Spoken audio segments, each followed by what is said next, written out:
Welcome to today's video. My name is Madelon Vos and this is Madelon Talks. Today we'll discuss the most important crypto and macroeconomic news of the week. We will dive deeper into Tesla selling 10% of their Bitcoin holdings. We will also take a look at Ethereum hitting a new all-time high. And in the meantime, inflation is running away while gold and silver mints are running out of gold and silver. So we have a lot to discuss today. In the end of this video, we will of course take a look at the charts as well.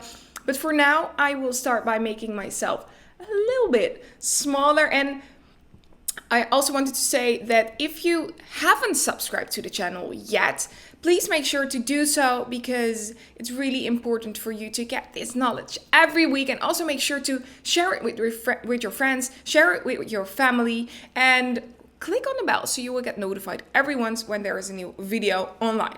So we will start by looking at this news from Elon Musk. You might know that we have seen a lot of annual reports over the last couple of 2 weeks, and these reports are released because we want to know how the companies that are on the New York Stock Exchange or the Dow Jones or whatever, how they are doing. So every quarter there are quarterly results released, and the results of Tesla were released last week. And in their quarterly report, we found out that Tesla had sold 10% of their Bitcoin holdings. And a lot of people were quite frustrated about this because what did Elon Musk do? So what did Elon Musk do exactly? In February, we heard that Tesla bought Bitcoin. And that was a really important point in time, really important point in history, in crypto history, in Bitcoin history. And after that, he started fooling us a bit. So he did some memes, he did some Dogecoin memes, he was calling Bitcoin to the moon, blah, blah, blah. You know what went on. But a lot of people are saying right now, am I understand this correctly? Elon Musk buys Bitcoin, he pumps it, it goes up, and then he dumps it, and he makes a fortune. Elon Musk responded to this tweet of Dave Portnoy, and Elon Musk said, no, you do not understand this correctly. I haven't sold any of my Bitcoin. So we now know that Elon Musk owns Bitcoin as well. But he said Tesla had sold 10% of its holdings, essentially to prove liquidity of Bitcoin as an alternative to holding cash on their balance sheet. And this is an important one because I've spoke to so many people about this subject, also a lot of investors who wanted to invest more than, like, let's say 1 billion. And if you want to invest more than 1 billion, you must know that there is a lot of liquidity in the market. Because if you want to sell your complete portfolio, you don't want the market to dump to zero. So the market can be dried out. And what he did was proving that Bitcoin has enough liquidity to absorb all his coins, all the coins that he wanted to sell. So that's what he did. We saw the price falling a bit.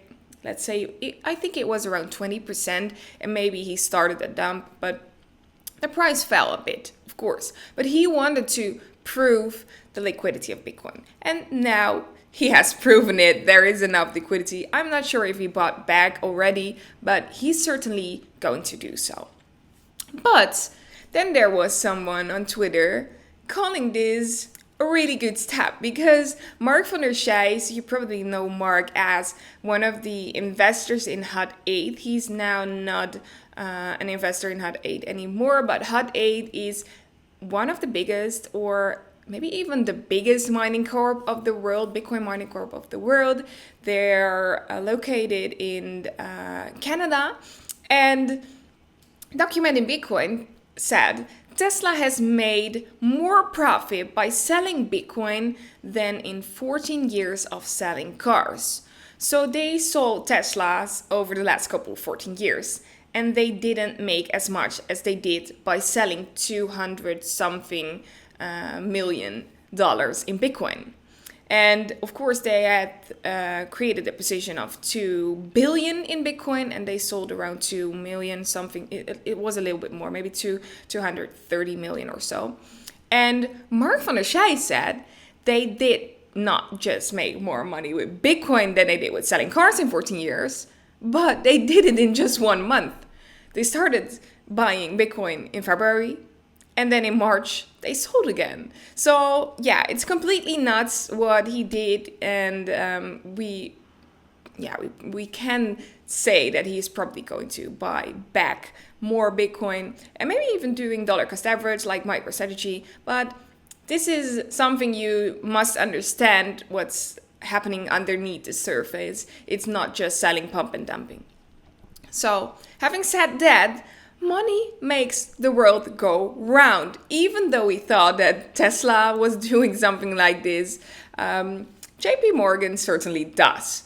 We've heard a lot about JPMorgan over the last couple of years, and they were bashing crypto. And I've made some bullet points on my phone to explain what has happened over the last couple of years when JP Morgan was discussing about Bitcoin. So there was the first phase, and this first phase was about ignoring Bitcoin. So they didn't even want to know about Bitcoin or the crypto market. Then they said, please do not enter. They said, Bitcoin is a scam, it's for criminals, it's a fraud, you should get away of Bitcoin. Then there was phase 3, and they said, nah, we're not looking at Bitcoin, we're just going to take a look at the blockchain, because the blockchain is really innovative and that will be the future. But that has nothing to do with Bitcoin.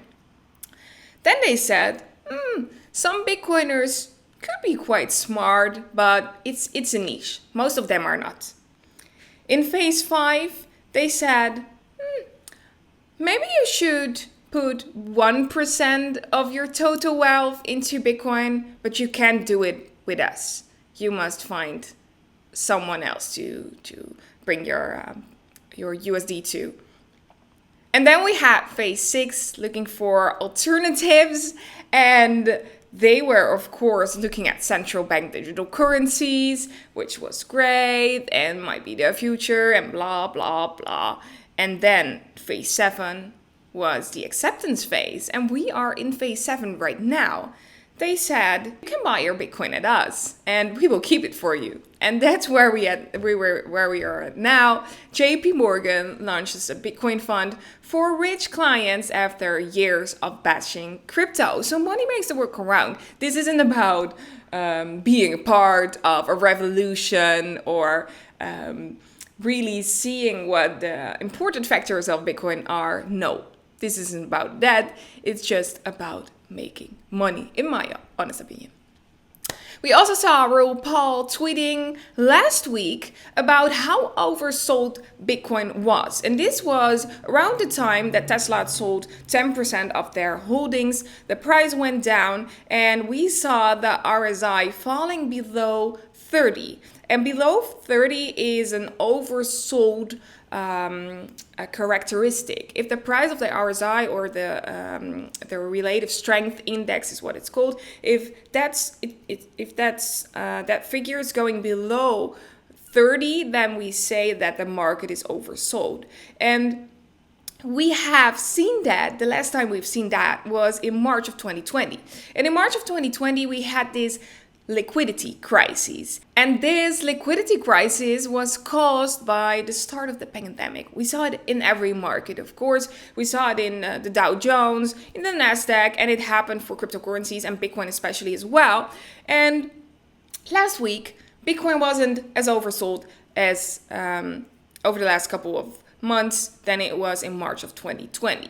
So a really important one to take a look at, and right now we are coming back into the 3070 channel again, but this was an important one to mention. And also we had Grayscale adding 1 billion in cryptocurrencies in just 24 hours. And this was right after Raoul Paul tweeted that Bitcoin was this oversold. So there was more attention coming from the bigger investors. We also saw that there were a lot of small hands selling Bitcoin, and that the bigger firms were buying Bitcoin and other cryptocurrencies as well. So here you see the tweet of Grayscale with the update of their net assets under management. The Bitcoin Trust is, of course, the biggest, but we also see that the Ethereum Trust has grown quite a lot. Bitcoin Cash has grown, the Litecoin Trust, and Total Digital Large Cap Fund. So this is quite important to watch. Of course, we have to take a look at what the diamond hands are doing. We also saw the Winklevoss twins tweeting about a diamond and a hand. So keep hodling is what they said. The Bitcoin treasuries have been doing great as well. Right now, 6.77% of the total value of Bitcoin is in the hands of the bigger investors. Of course, we shouldn't take these ETF-like products into account, but we have to take a look at the public traded companies. And over the last couple of months, we haven't seen a lot of companies adding Bitcoin to their balance, but there are a lot of companies thinking about Bitcoin as a payment, and this might be even the beginning of a revolution.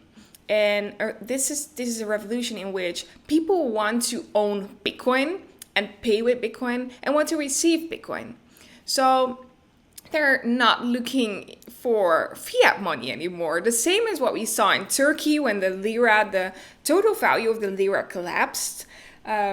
People said, I don't need your lira because in the next couple of weeks, the purchasing power of the lira is going down. So just give me your Bitcoin and I will be happy. And that's why Turkey said, we're going to stop this, or at least not the official statement said that, but it's probably like that. So eBay is now open to the possibility of accepting cryptocurrencies as a form of payment in the future, and is looking at ways to get non-fungible tokens, the NFTs, on its platform, and they said this on Monday.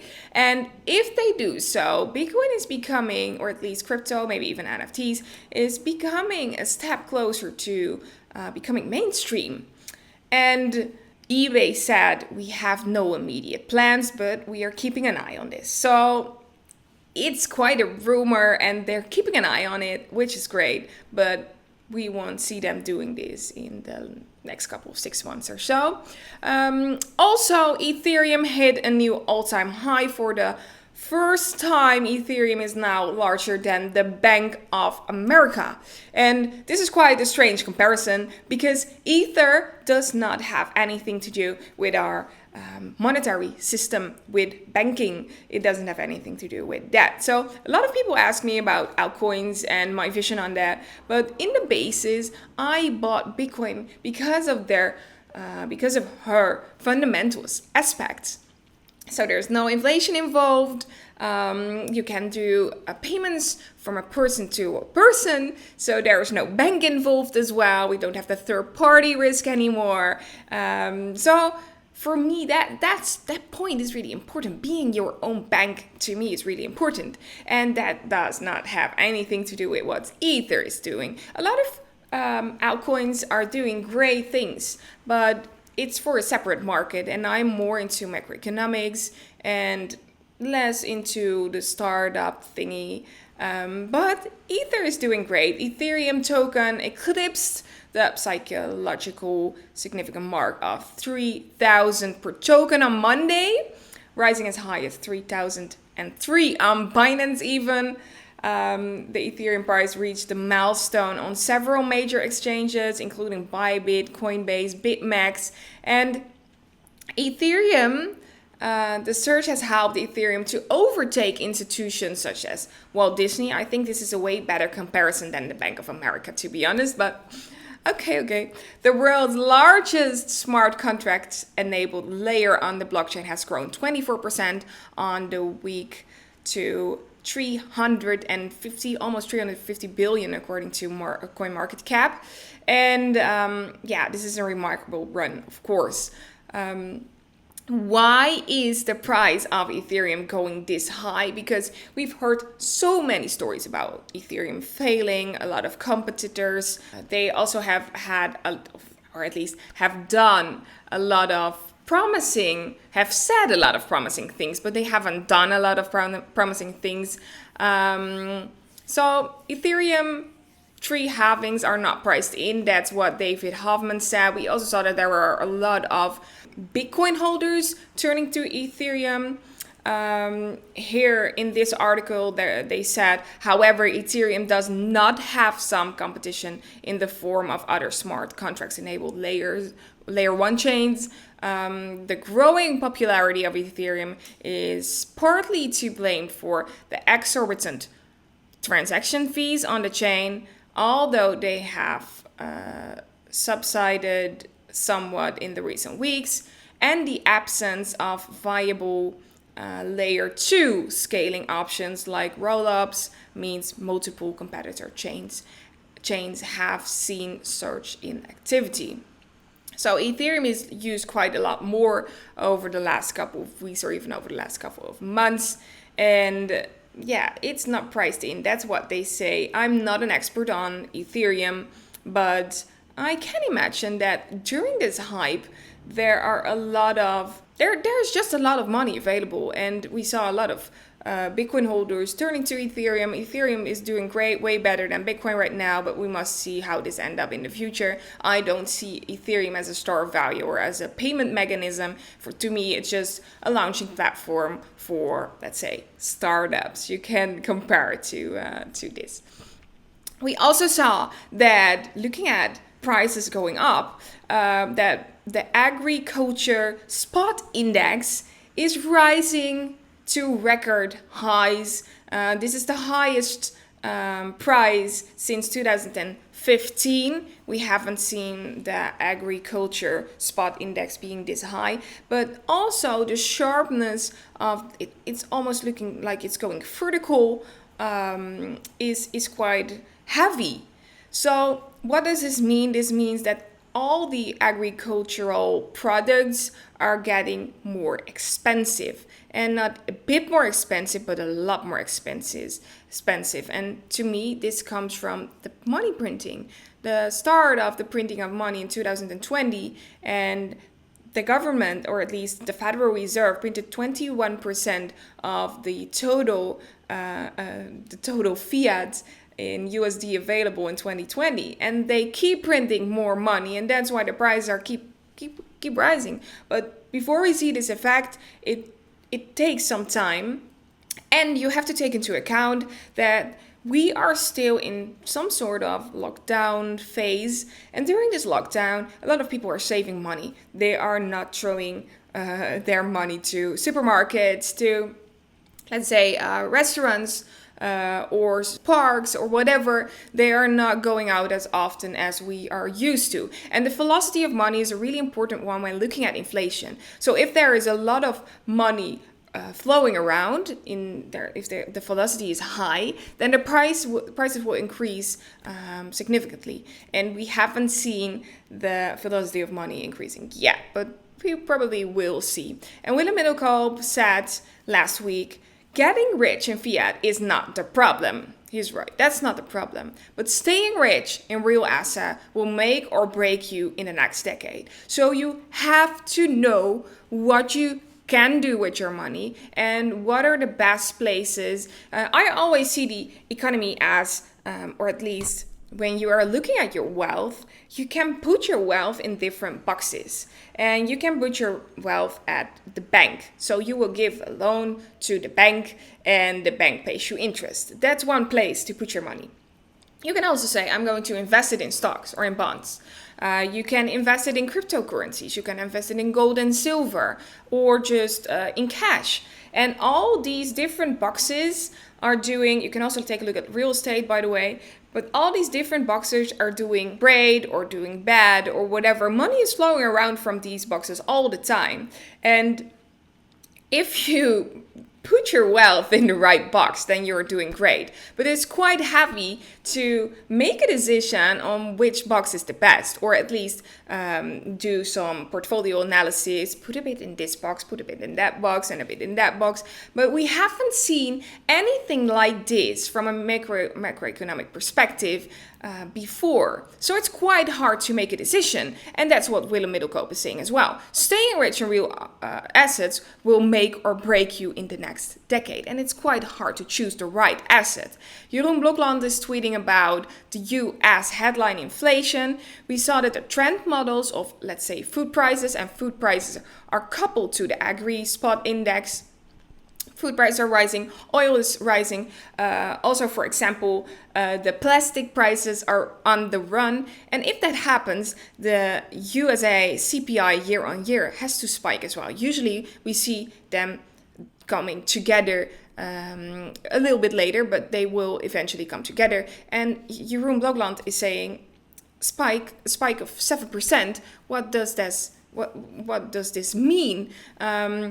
He says we're probably not going to see a spike of 7%. Maybe it's going to be a spike of 4%, even though it's temporary. But this is going to be quite interesting. How is this going to end up? And does the Federal Reserve have enough power to get this inflation lower if we need to have lower inflation? And we, of course, heard that on the second video I made, that Danielle Cambone and Lynette Zhang spoke together about what the central bank could do to lower the inflation. And Danielle and Lynette Zhang said there is no option for the central bank to do so. And Willem Middelkoop spoke about his larger monetary reset last week with Danielle Cambone, and I would really recommend you to watch this video, because this is where everything we've discussed over the last couple of weeks comes together. We have to start Bitcoin, the digital revolution. Then there is the ECB, but also the Federal Reserve, starting with their central bank digital currency. They have no other option than to start a central bank digital currency, because if inflation is coming, we can just run away and move to assets. And when there is a central bank digital currency, we can't, because everything is coupled to the central bank digital currency. So Willem is explaining in this video with Danielle how this will end up, what the future will look like. And I would really recommend you to watch this one, because it's a really important one to get an overview of what you could do with your money. And if we take a look at the Central Bank of Swiss, we know that the Central Bank of Swiss is purchasing stocks. And to be honest, this is the strangest thing to think about if you think about normal macro news. When looking at the Swiss bank, they've bought 2,419 US shares through the money press. So this is all debt. The four companies that the Swiss bank bought the most percentage-wise are all companies in the precious metal sector. And it's not strange that Willem Middelkoop owns a precious metal fund. He has a commodity discovery fund with a focus on precious metals. That's not strange that he does so. And the Swiss bank is doing actually the same. So what they do is creating debt. And with that debt, they buy stocks, but not normal stocks. They just bought the top gold and silver mines. And at the same time, the mints are running out of physical gold and silver. There is not enough physical gold and silver to cover what's on paper. So you probably know that there are two separate markets when looking at gold and silver, for example. You have the physical market and you have the market on paper. And right now, the market on paper and the market on physical gold are not covered anymore. So we quite have the same thing when looking at fiat money. Fiat isn't backed. And right now, there could be a moment in time when the investors are getting nervous about the fact that their gold and silver on paper isn't backed. So they can't turn their paper into physical gold and silver anymore. And this is quite a big thing. This is also where we spoke about the last video. And I spoke about this on my Dutch channel quite a lot. And because this is such an important thing, if people discover that there isn't enough gold and silver being produced, then the paper, the covered paper, should be worthless, right?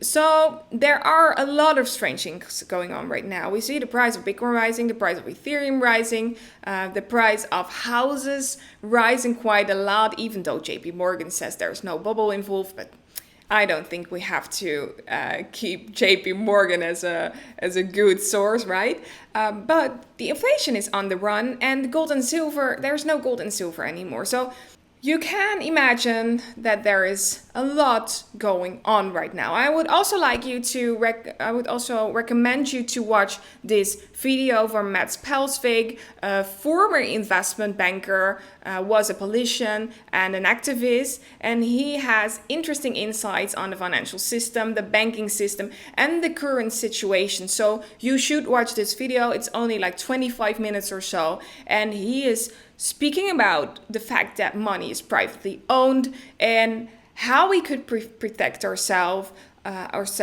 from the whole scenario that's going on right now. We also have to take into account that more than 30%, 34% of all the household income in the US now comes from the government. And today I've asked you on Twitter, why in the world people still need to pay tax if they can also choose for the option to print more money and buy more government bonds, right? Because inflation is already on the run, and what's the difference between taxation and inflation? Not a lot, right? So there is a record income from the government to US households right now. And this is a really important fact, because if the government said, we're not going to pay you anymore, and here in the Netherlands, we are probably going to see that, because if the pandemic slows down and all the stores are opening again, and we are probably seeing that you can go to the restaurant and to the supermarket, then the income from the government will go down a bit. And then the real question is, will these companies and their staff survive? Will their employees survive? And how will the economy look like then? What will the housing market do, for example? And will we remain keeping printing money, or will there be a universal basic income? So there are so many factors we have to think about when thinking about what's the next step. So last week, someone projected this statement on the Bank of England: Bitcoin fixes this. He also projected it on the Parliament as well. But to be honest, this says everything to me. There is so much going on in the world right now. If the velocity of money is going higher, if the velocity of money is getting faster, then we have a big problem, because there is so much money created that the inflation will rise even faster and the purchasing power of your money will decrease. And the central bank must know this, but the only option they have is to print more money. So you have to make sure that you put your money in the right box and make a decision on what to do. So I made a decision for myself to almost go all in Bitcoin. I also own some gold and silver. I have invested in some funds as well, but I don't own a lot of fiat anymore. For my company, I need to reserve some fiat, but on my personal bank account, I don't own any fiat money anymore. So it's really important to make a decision on what you want to do with your own money and how you want to remain your purchasing power. The last one, and to me the most important one, is this one: holding Bitcoin. And if you take a look at someone random saying holding Bitcoin, okay, that's nice. But if we go to the profile of Carrie Du Anderson, then we see that she is a chief economist at the Norway Handelsbank. And of course, last week we saw Sweden increasing their negative interest rates to, I think it was 13,000 USD, starting from 13,000 USD, and it was only 1% of the total value on your bank account, which is quite a lot in my honest opinion. And if the chief economist at a Handelsbank, so a central bank, quite a big one, is holding Bitcoin, to me that's a really important fact that something is going on and it's not going well, right? But we're going to take a look at the charts right now. We will dive deeper into what happened to Bitcoin. Starting at the daily chart, I use the exchange Bitstamp because the volume on Bitstamp is quite nice to make an analysis on. I use Heikin Ashi candles. This is the daily chart, BTC USD, and every candle we see over here is 1 day. Right now, we're going to take a look at the uptrend late November, December 2020. Then we started seeing higher highs. This was a new all-time high, this was a new all-time high, and these two as well. And then this falling wedge turned out to go downward. We could calculate the target point. We were at around 80% of the target point. Then the price went up again. And then we saw this head and shoulder pattern. We'll dive deeper into the 4-hour chart. And this is the left shoulder, the head, the right shoulder, and then going up again. So right now we have a target point, still a target point of 62,500 or so.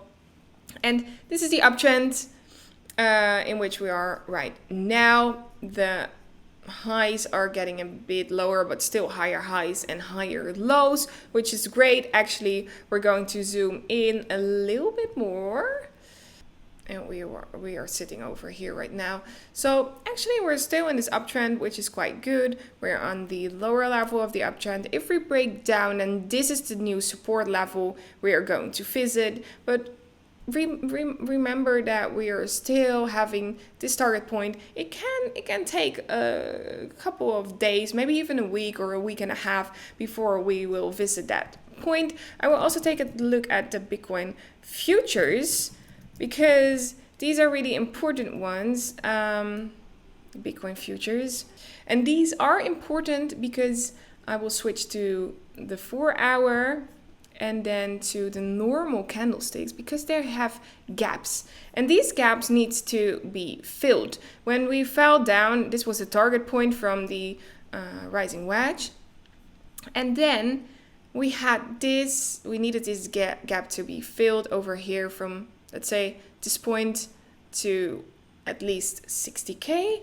We haven't seen that yet, and we really want to see that. Here is a new support, so we don't want to break below this one. We will see new higher highs on the futures market, and I'm happy that over this weekend we haven't seen a lot of increase in the price, because then there would be a new gap which we needed to fill downward again. So we're going back to the Bitcoin Bitstamp chart and taking a look at where we are at now. So we're still hanging in the upward trend, which is great in my honest opinion. We're doing slowly, but still great. But we have to take into account that the volume is decreasing a bit. So if we go down, just put your trail stop loss right below here. If we go down, then we will visit here this new old resistance becoming new support line. And that's also completely fine. Usually when a pattern like this breaks out, we will visit the old neckline as a new support, and then we will go upwards. So right now it's doing a bit different, but it's still okay. And we have to take into account that we can see some negative divergence over here before we visit a new low. But for now, we're still good. We're still on the run upward. Oh, and by the way, I've had many questions from you guys about using exchanges, using technical analysis for trading. If you have experience in using technical analysis and you would like to trade or even buy Bitcoin cheap, then I would really recommend you to use the link down below. I've arranged a 20% discount lifetime on all of your trades. It's lifetime, so that's great. And it's a 20% discount on a really cheap exchange, which is called Binance. So that's great if you want to buy or if you want to trade Bitcoin. So that's it. I hope you've enjoyed this video, and I would really recommend you to also take a look at my Twitter account and to take a look at Instagram, because on Instagram I will also put some latest news, and on Twitter, of course, I keep you updated on a daily basis. And for now, I would really like to thank you for watching. Make sure to press the blue thumb and to subscribe to the channel. Make sure to also click on the bell so you get notified when there's a new video online. For now, I would really like to thank you for watching and see you next week. Have a great week. Bye.